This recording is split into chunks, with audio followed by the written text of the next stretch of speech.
कांता निरोप द्यावाता येतो आम्ही राही रखमाबाई सत्यभामा माता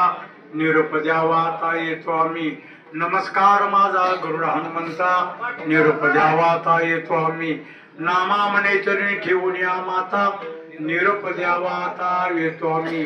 झाकिले डोळे ब्रह्मबोधे पुंडलिका